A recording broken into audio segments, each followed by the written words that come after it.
church support. So we have an amazing church congregation. This school is very important to them. In fact, I can't remember what year it was, in the 60s, where we moved. The church used to be over in Preston Center. In fact, there's a street called Luther Lane. That's where this church used to be. When they bought this property, the first thing they built, the school. That's how important having a ministry, a school ministry is to this church. So they not only, we have an endowment fund that is earmarked for the school that we get annual distributions from for scholarships. And we use that for scholarships. However, on top of that, there's an the church pays a lot of our expenses, the church support. So I'll just throw out a couple examples. They are the primary caretaker of our facility. They pay for our utility bill. They pay for our insurance. They pay for a lot of the ongoing maintenance of the school. So what they are, think of the church kind of as the backbone that supports the school in many indirect and direct ways. You'll also see that they are very supportive members. They pray for us. They come to our breakfasts, they come to our auctions, and they show up. So finally, when we get down to it, we have third source funding. When we first started third source funding, for operations, we were using the auction and QFE. We have grown, we have developed, so that in our budget now, it's really QFE, Quest for Excellence, that goes to our operating budget. The auction we're able to use for capital improvements, for different things that we'll earmark. The Learning Garden was a great example, having that extra security measures, things like that. So it's been really nice, and it's been growing, and it's strong. And I will also say, it's school families, it's church families, it's alumni that help us with that third source funding. So how can you help? One is just pray for a successful QFE campaign. We do want to hit our budget numbers. Anything over that, again, we start using for kind of extra capital improvements. But if you could just pray and partner with us, that's really a very important thing. Consider giving to QFE. I know each and every one of you give with your tuition and fees, but if you have a little extra and you can help us support our scholarships and just the extra added costs of, the rising costs of healthcare and security, we would greatly appreciate it. If you have any connections to private foundations for scholarships or grants for capital improvements, as we talked last time, we're continuing to move forward with growing the school, and that's going to cost a lot of money. And so if you have any connections with grants, private foundations that we can start applying for, let us know. And then finally, help with the auction. It's on April 13th. There's a lot of ways that you can get involved. You can, if you know of donations you can get for us, volunteer and attend it. I mean, just it's a really fun night. If you haven't been, you won't want to miss it. We really make it fun. So I just encourage you to do that as well. Any questions?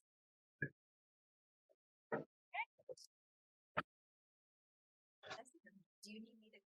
Sure. Want to do it? Okay. Everybody's so helpful. Yeah, we're so helpful around here. My name is Jessica Bangert, excuse me, and I'm the Director of Education here at Our Redeemer. So I get to work with kids in K-4 through 6th grade on anything that deals with their education. So sometimes that's partnering with teachers, sometimes parents, sometimes students. But one of the fun things that I get to do is look for improvements that we get to do around the school. And I want to share one of those that we're exploring right now. I want to share one of those with you. So STEM education, you've probably heard about before, and it's been around for a long time. It's nothing new. It's nothing new here at Our Redeemer. But I wanted to share with you a couple of the ways that we're looking at making it better. So in case you're not aware of what STEM education is, it's focusing on some different kinds of critical thinking and problem solving for children.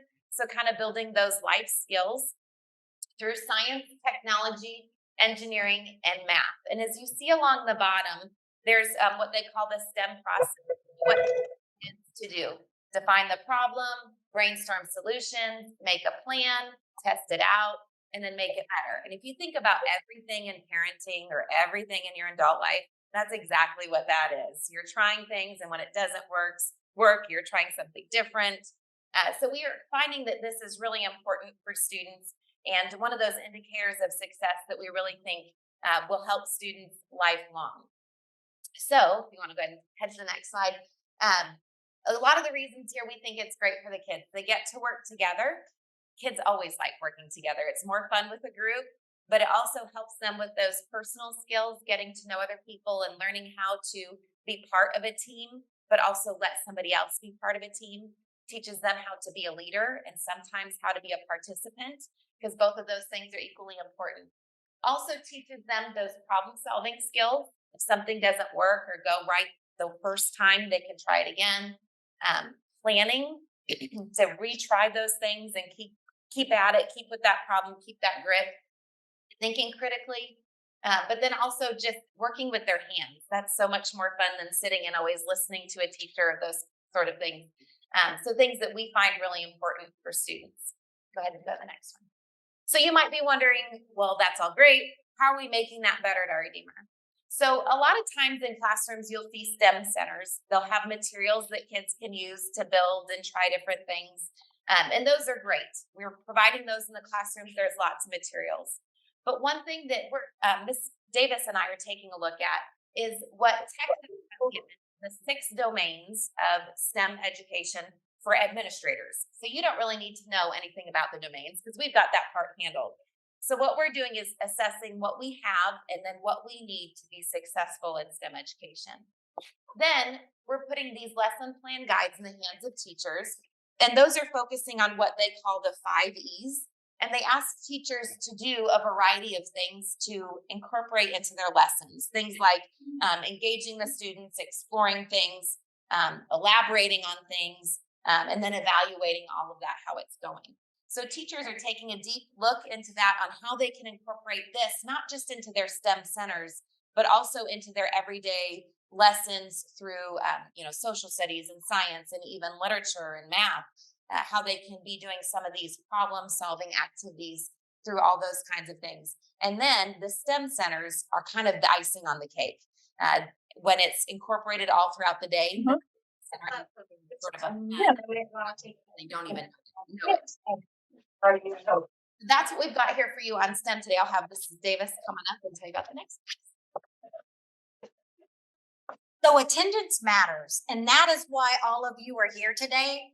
And we also have a lot of people on Zoom. And if you're on Zoom and you don't have yourself muted, we can hear you. So that's just a little reminder for our friends that are on Zoom. But attendance matters. Attendance not only matters for parents, but it really matters for our students. So I want to talk to you a little bit about today, about the other side for kids, because we as parents, we know sometimes why we're late. Maybe we've had a rough start to the morning. Maybe we've had a dentist appointment. Maybe the car won't start or the keys can't be found. And how we act as parents and how calm we stay helps set our kids up for success. But also, we as parents want to plan for our students being on time. So attendance is a true predictor of grade level performance. Research shows that if children are chronically late, then when they come to school, they don't feel good about themselves. And that means that their self-esteem is low, and kids will tell you, and it's so great. We watch them celebrate here at Our Redeemer. I'm first today, or, oh, I'm last today, or, oh, I walk in and everybody's already seated and busy and I don't know what to do.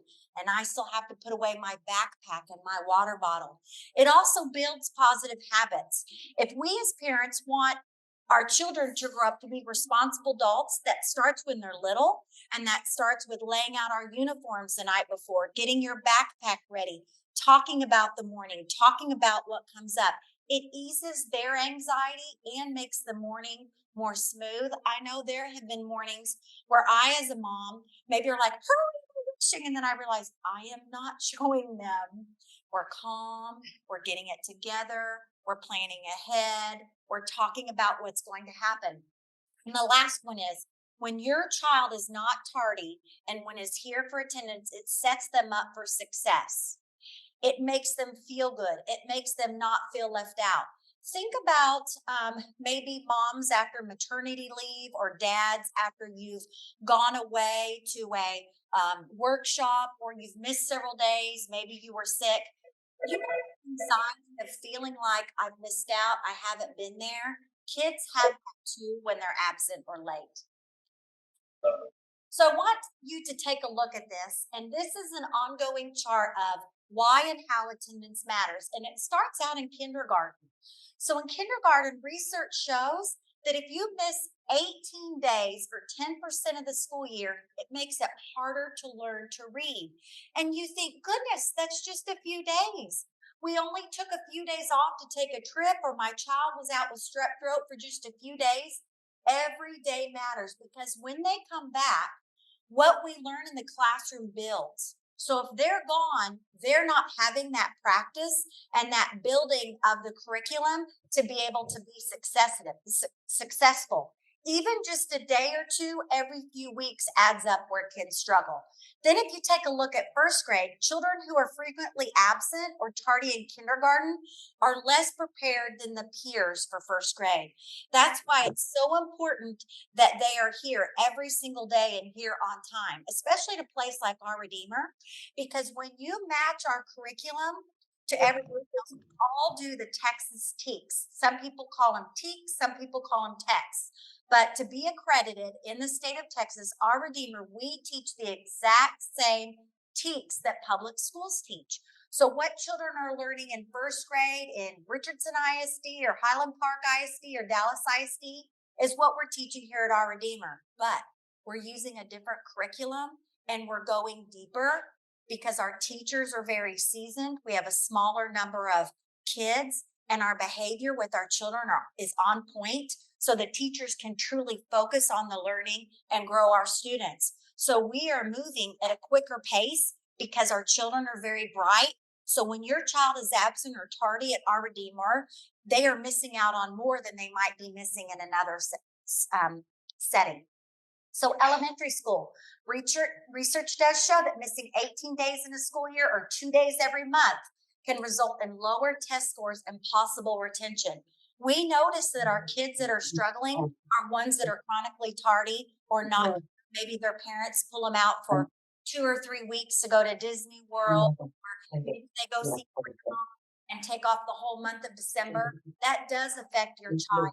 It really does. It is a proven predictor that if you're not on time and you're not at school, it's a struggle. The reason I'm telling you this is we have that ability to take care of this and nip this in the bud when the kids are young, to set them up for success later on. And by you attending today and attending online, and I know a lot of parents will listen to this, you all are wonderful parents. So I'm really preaching to the choir, but it's so important that we all talk about this and we encourage each other to be on time. The other thing I want to mention is when your child walks in late, that teacher has to stop what they're doing and help your child put their backpack away, put their water bottle away, calm them down, get them started, re-explain the lesson, and it takes away from everybody else in the classroom. So remember that joke I made during the orientation, and I said, okay, smile at your neighbor on the left and smile at your neighbor on the right because you haven't been tardy yet. The other thing, I know that some mornings we run late, but if you run late Monday, Tuesday, Wednesday, Thursday, Friday, then that becomes a routine. And it's so hard to break the routine. So some things that we suggest to parents whenever they're breaking the routine is go to bed a few minutes early, lay things out, talk about what the morning looks like. If your kiddos may be a difficult kiddo, start a sticker chart. Did you brush your teeth? Did you put on your shoes? Do you have your backpack packed? And add stickers. And maybe Friday night you watch a movie together, or you pop popcorn together, or you go to the park together, or they earn something for being ready during the morning and helping everyone get ready. Because a lot of times when we see parents walking in late, you can tell they've had a really rough morning. So I just want to put it out there that if anybody needs to brainstorm on how to have a helpful, quick, easy morning, we're always here at school ready to help. Okay. Next, I have Jessica and Mrs. Bangert, and she's going to talk about safety at Our Redeemer. Last time we talked a little bit about safety updates that were coming your way, which is kind of the big scale things that we're doing to improve outside of campus and that sort of thing. But we thought you might be interested on some of the things that keep your kids safe on a day-to-day basis. So this is kind of fun for us because it's an opportunity to teach the kids some life skills, some real things that they might need to know. So these are some of the drills that we practice regularly. So a fire drill happens about once a month. We try to do it at the beginning of the month so that if the weather's rainy, we don't have to do the drill on a rainy day. But we do it at a variety of times throughout the day. So sometimes they might miss, 5-10 minutes of math class. Sometimes they might miss 5 or 10 minutes of recess. It's just how it is because you never know when that fire's, if there's a fire, when it's going to happen. Even once or twice a year, we try to do it during nap time. Sorry, preschool parents. But it is good for teachers to practice what it's like to have to wake up the students and get them out of the building. Because God forbid, should that situation happens, we want to know that we're prepared for it. And teachers are diligent in making sure that they do it right each time. We also have debriefing afterwards to make sure it went well. But then also that teachers are following the procedure correct every single time. So then the evacuation drill, that would be sort of like if we need to leave campus and we can't come back in the building. Maybe we're waiting on the firefighters. Maybe there's a leak of some sort. So we need to stay off campus for just a little bit. We have a plan for where we would go. We go over to the forum where we have a good relationship with them over there, and they give us the room and we kind of hang out there until we're allowed back on campus. Our lockdown and our lockout procedures are something that are practiced around 4 times a year, sometimes a little bit more if we need to tweak a few things. So most recently, what we did is we had teachers before school, this was kind of fun, run around to every different room in the school. We assigned them 2 locations to make sure that they could hear the announcements. So if there happens to be a lockout or a lockdown, can you hear it from every room? Could you hear it in the cafeteria, in the kitchen, on the playground, in your room, in the bathrooms? Could you hear it if there were a bunch of kids playing? What's the volume like? We tested all those kinds of things to make sure we could hear. But then we have a difference between a lockdown and a lockout. So a lockdown for us would be if someone was on campus that shouldn't be, if we need to keep the kids in one spot secure and keep everyone accounted for, that's when we would go into lockdown. Lockout is sort of unique to our location because we're across from, North Park Mall or in Dallas. We heard of something in the area. So we're going to lock. Well, our doors are always locked. We're going to make sure everything's always locked. We're going to bring everyone in from the playground, everyone in from the garden. We're going to stay inside and continue school as normal, but we're going to keep everybody inside for just a little bit. And so that lockout procedure still allows things to happen as normal, but we just don't do the outside activities at that time. Then we also have our severe weather drill that we practice about once a quarter, sometimes once a month when the weather's looking kind of crummy, just to kind of know where our places are and how the kids can be safe. So these are kind of our day-to-day safety items. We've added walkie-talkies for this year. We put them in all the different exits that teachers might go out to the playground.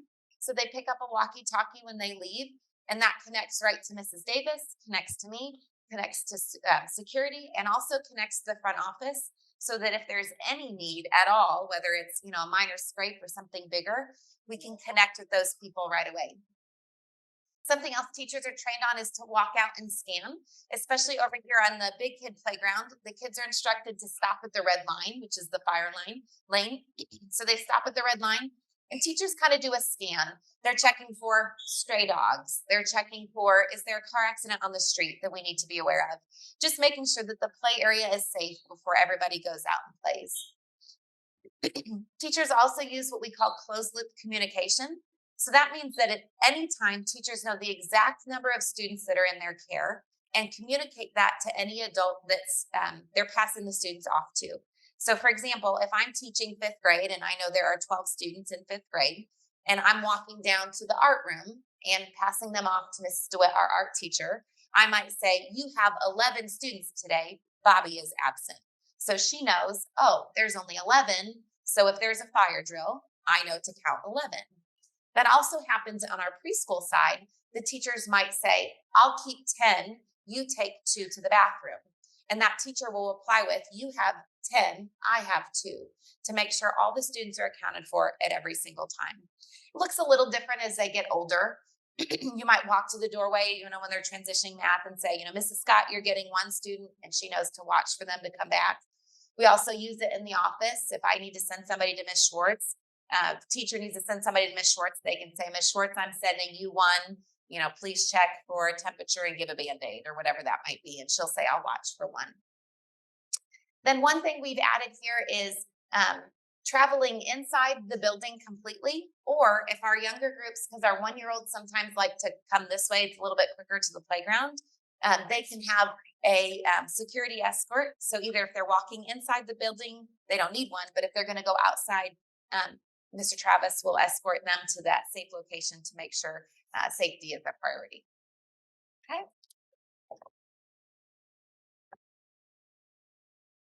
All right. So now we're at the very end of our presentation. So if you have not signed in or signed up to volunteer, please make sure you grab one of our clipboards and do so. I wanted to talk to you really quick at the very end about our Wildcat wills. So we say here at Our Redeemer, Wildcats will be helpful. Wildcats will be positive. Wildcat Will is our mascot, but we are Our Redeemer Wildcats, and we will. So Our Redeemer, we teach school-wide leadership traits, and each month we have something different we're focusing on. This month in September, we're helpful. So in the classroom, in our center time, in chapel, we're talking about being helpful and the different ways to be helpful.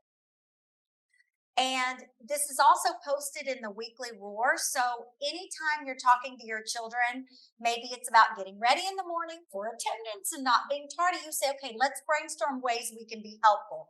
What can we do to be helpful? And we talk about how can you be helpful at school and how you can be helpful at home. Next month is critical thinking. So we will be talking about critical thinking with our children in the month of October. And we'll be talking about reflecting, like, how do you think we could do that differently?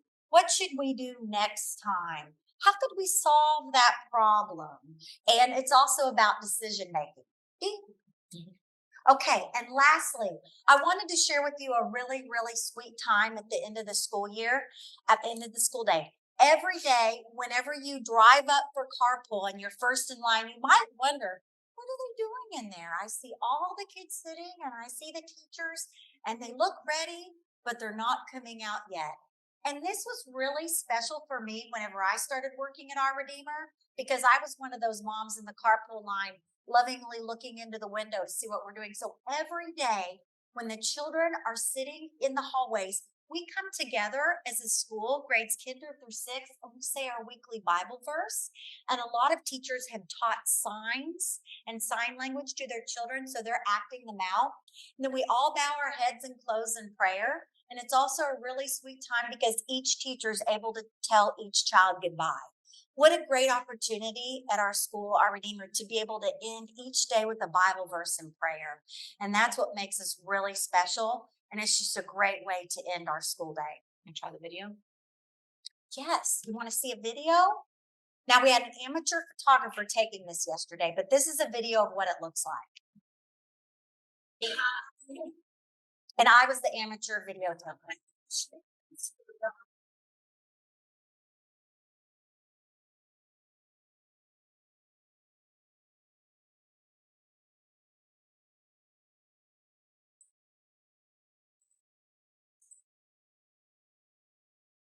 Pastors get chills on Wednesdays because our kids all say it for them, and it's really impressive.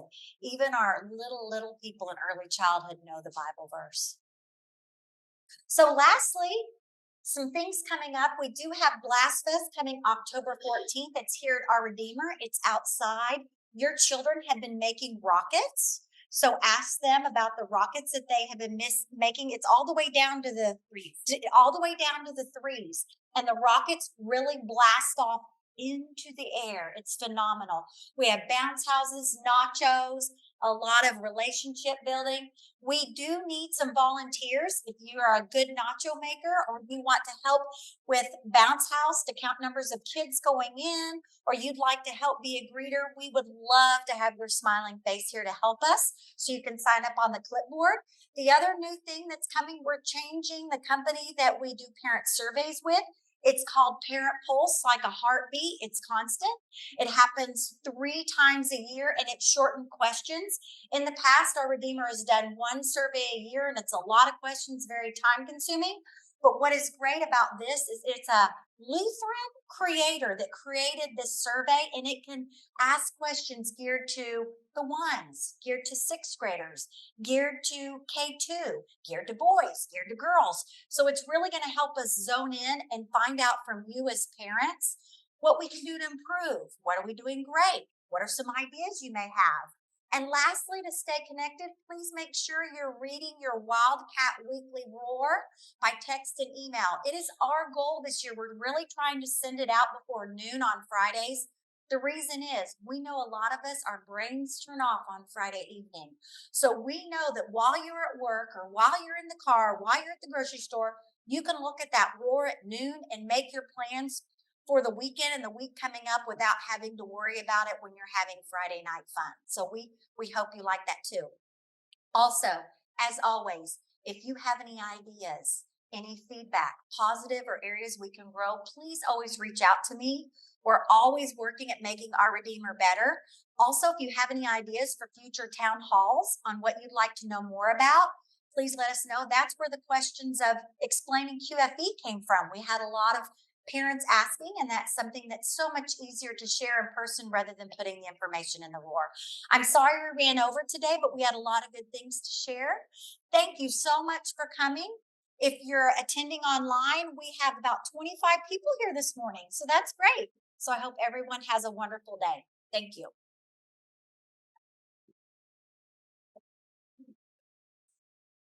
And please take extra pastries.